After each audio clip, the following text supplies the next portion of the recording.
Hello students. Today we will start with a new lesson in History Unit 7, Anti-Colonial Movements and the Birth of Nationalism. Anti-colonial movements means opposing or resisting the British rule in India. In this lesson, we will study about how the British East India Company took the control over our country and also about some revolts that took place against the British rule in India. Initially, the British came to India for the purpose of trade, but in Bengal they had some disputes with the Nawab of Bengal, Siraj ud Dawla. So therefore the British wanted to defeat Siraj ud Dawla. A separate army was formed by the British in order to defeat Siraj ud Dawla, and the commander-in-chief of that British army was Robert Clive. The British got the support of Mir Jafar, who was the uncle of Siraj ud Dawla, and he was also the chief of Nawab's army. Jagat Seth, who was a moneylender in Bengal, also helped Clive to defeat Siraj ud Dawla. On 23rd June 1757, the Nawab of Bengal, Siraj ud Dawla, was defeated by the East India Company at the Battle of Plassey. Between 1757 and 1760, the company, that is the British East India Company, received rupees 22.5 million from Mir Jafar. And then Mir Jafar became the new Nawab of Bengal. The British invested the money, that is rupees 22.5 million, in starting many industries in Britain. On the other hand, India was led to the path of deindustrialization. That is, the British did not give any permission to start new industries in India, and therefore Indians were forced to buy the products manufactured in Britain. Thus, the plunder of India by the East India Company continued for another 190 years. Peasants and tribal resistance. After the Battle of Plassey, the British expanded its rule in India. Starting from Bengal, soon all other parts of the country also came under the control of the British. The people of the upper class and urbans were engaged in various social reforms, that is, bringing some changes in the society based on rational thoughts and Western ideas. Rational thoughts means thinking of what is right and what is wrong and making a clear decision, which means Pagutarivu.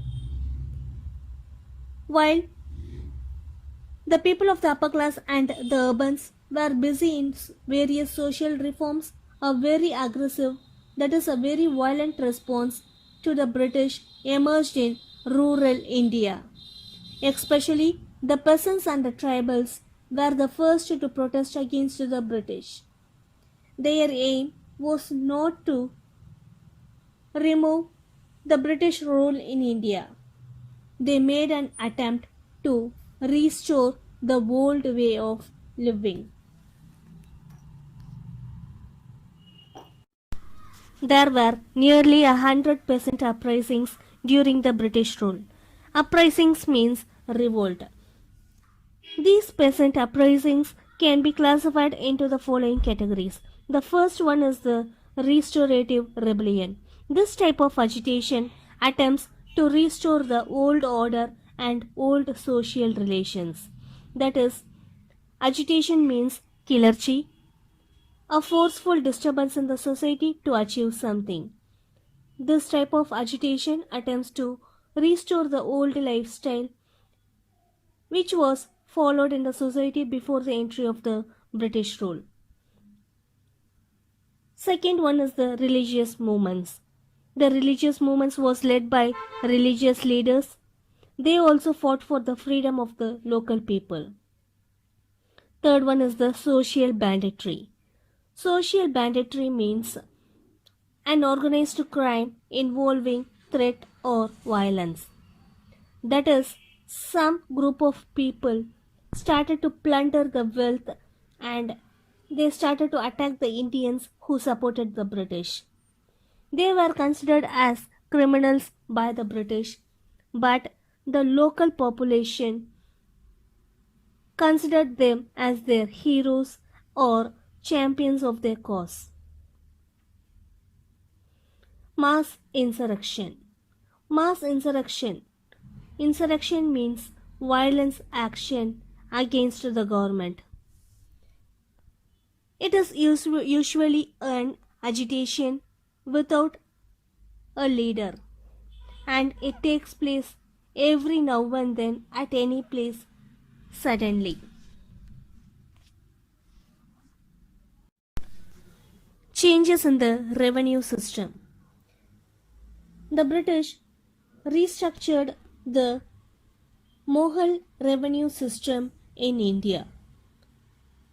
Due to this new method of the revenue system introduced by the British, the peasants had to pay more tax.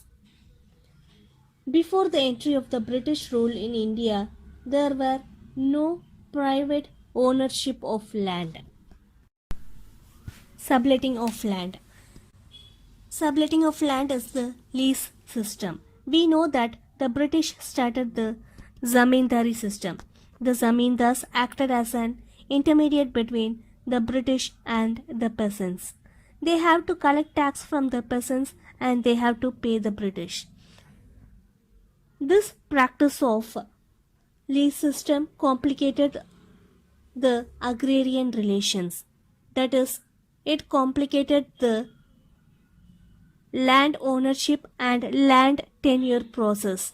The zamindar often provide the land for lease to many subordinate lords, who in turn collected a fixed amount of revenue from the peasants who cultivate on those lands. This increased the tax burden on the peasants. Peasant uprising. We know that the peasants are the poor farmers. These peasants revolted against the British, and this revolt started in the early 19th century and continued till the very end of the British rule in India. The first such revolt of the peasants was the Farazi movement. The Farazi movement was launched by Haji Shariatullah in the year 1818. After the death of Shariatullah in the year 1839, the rebellion was led by his son Dudu Mian. Dudu Mian said the peasants not to pay tax. Dudu Mian gained popularity among the peasants when he declared that land belongs to God and collecting rent or levying taxes on it was therefore against divine law. Large number of peasants from various villages joined the organization. After the death of Dudu Mian in the year 1862, the revolt was renewed in the year 1870s by Nova Mian. Wahhabi rebellion in Basra. The Wahhabi rebellion was an anti-imperial and anti-landlord movement. That is, the Wahhabi rebellion opposed the British control over India and the zamindari system. The Wahhabi rebellion originated in and around 1827 in the Basarat region of Bengal.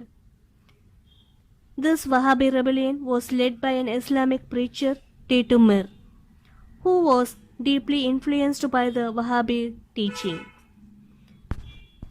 Tatu Mir gained popularity among the Muslim peasants who were affected by the zamindari system. Tribal uprising. We all know that the tribes live in forest. During the British rule in India, the British commercialized the forest area. That is, they started to use the forest area for their own profit. Therefore, this led to the disintegration of the traditional tribal system. So, most of the tribes were forced to move out of the forest.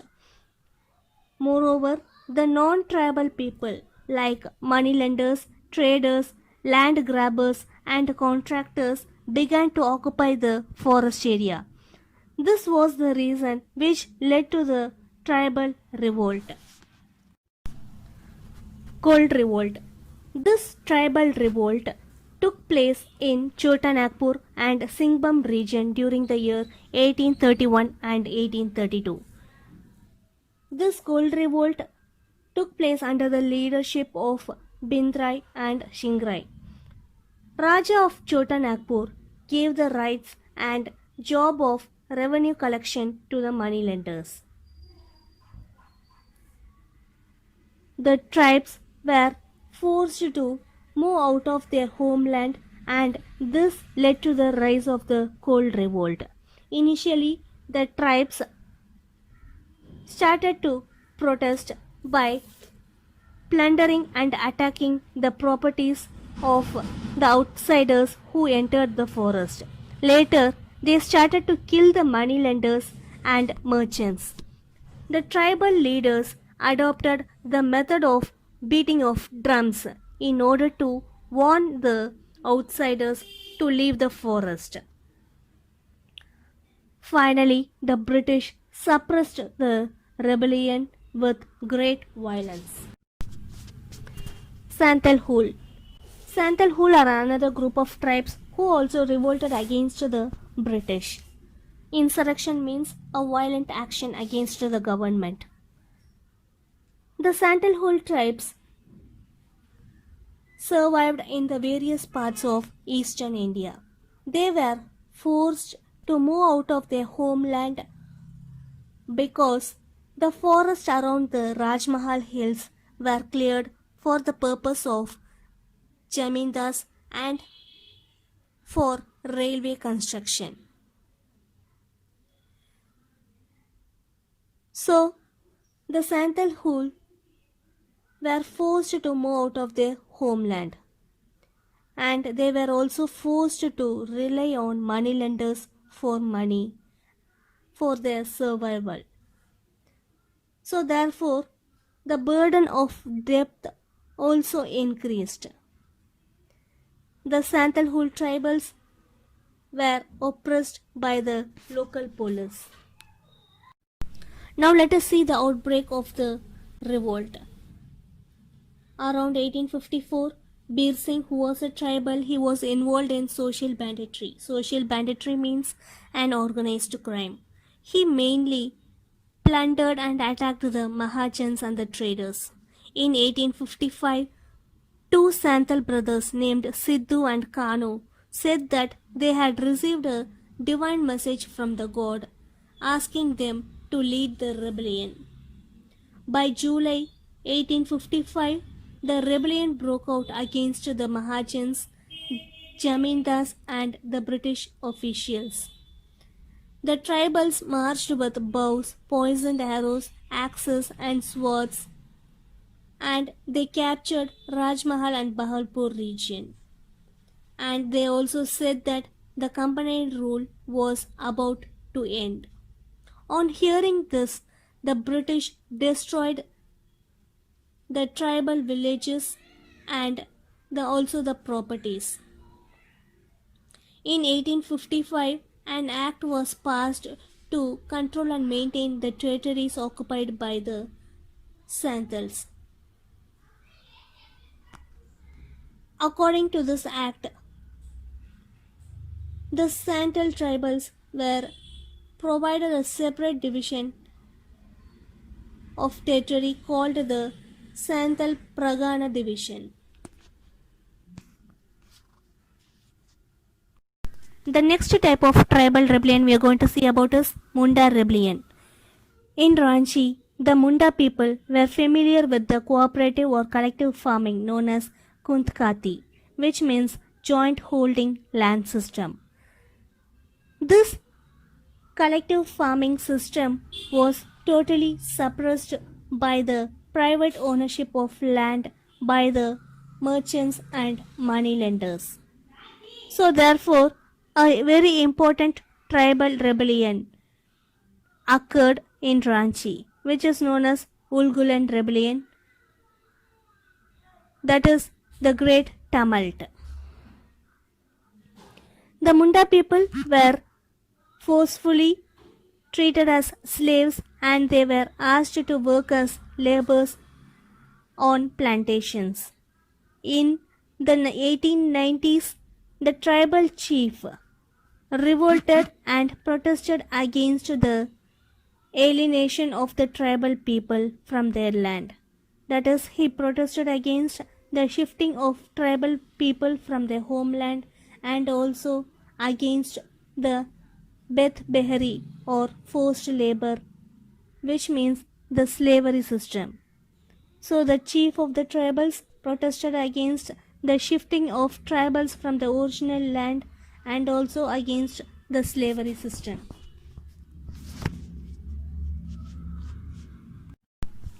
The movement received an importance when Birsa Munda declared himself as the messenger of God. That is, Birsa Munda declared himself as the messenger of God and he started to provide a supernatural solution to the problems of Munda people. And he also accompanied the establishment of Birsait Raj. During the night meetings, the Munda people planned for the revolt. In the year 1889, on the Christmas Day, the revolt started in a violent manner. Buildings were burned down and arrows were shot at Christian missionaries and Munda Christian converts. Similar attacks were carried out over the next few months. Even the police stations and government officials were attacked.